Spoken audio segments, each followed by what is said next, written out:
വിദ്യാർത്ഥികളെ, standard size അനുസരിച്ച് നട്ട് ഉപയോഗിച്ച് സ്റ്റഡ് തയ്യാറാക്കുക എന്ന വിഷയത്തിലേക്ക് സ്വാഗതം.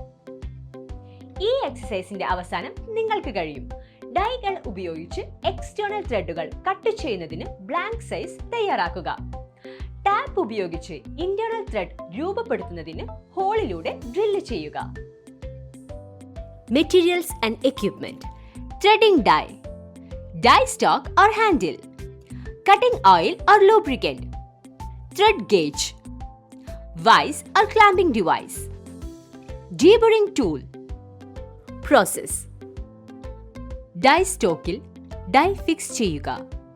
ഡൈ സ്റ്റോക്കിന്റെ സ്റ്റെപ്പിന് എതിർവശത്ത് ഡൈയുടെ മുൻഭാഗം വെക്കുക.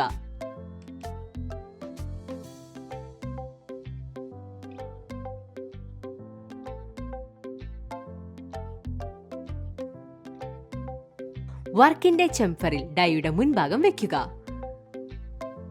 ഡൈ സ്റ്റോക്കിന്റെ സെന്റർ സ്ക്രൂ ടൈറ്റ് ചെയ്ത് ഡൈ പൂർണ്ണമായി തുറന്നിട്ടുണ്ടെന്ന് ഉറപ്പാക്കുക.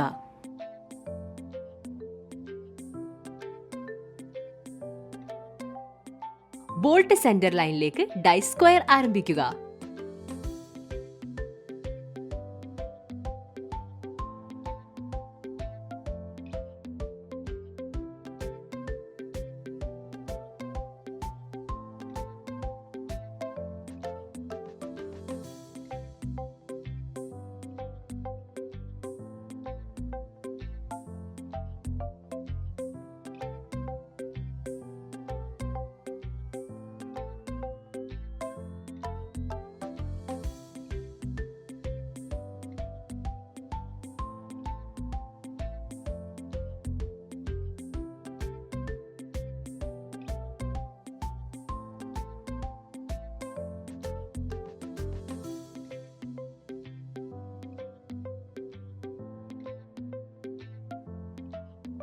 ഡൈ സ്റ്റോക്കിൽ തുല്യമായി മർദ്ദം ഉപയോഗിച്ച് ക്ലോക്ക് വൈസ് തിരിക്കുക.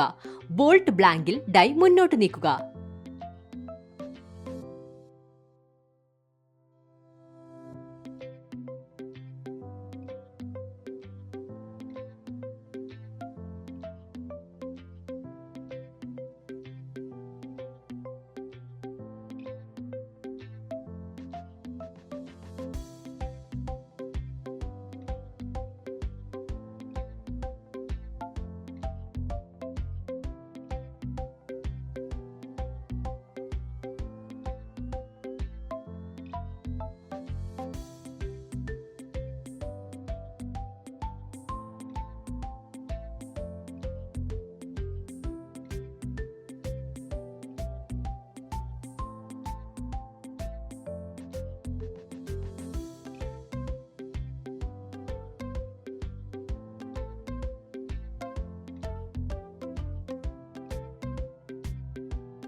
ഡൈസ് ഉപയോഗിച്ച് എക്സ്റ്റേണൽ ത്രെഡുകൾ കട്ട് ചെയ്യുന്നതിന് ബ്ലാങ്ക് സൈസ് എങ്ങനെ തയ്യാറാക്കാമെന്നും ടാപ്പ് ഉപയോഗിച്ച് ഇന്റേണൽ ത്രെഡ് രൂപപ്പെടുത്തുന്നതിന് ഹോളിലൂടെ എങ്ങനെ ഡ്രിൽ ചെയ്യാമെന്നും ഈ വീഡിയോയിൽ നമ്മൾ പഠിച്ചു. എല്ലാ ആശയങ്ങളും എക്സസൈസുകളും നിങ്ങൾ മനസ്സിലാക്കിയിട്ടുണ്ടെന്ന് ഞാൻ പ്രതീക്ഷിക്കുന്നു. ഞങ്ങളുടെ അടുത്ത വീഡിയോയിൽ ഞങ്ങൾ നിങ്ങൾക്ക് മറ്റൊരു അത്ഭുതകരമായ ആശയം കൊണ്ടുവരും. അതുവരെ സുരക്ഷിതരായിരിക്കും.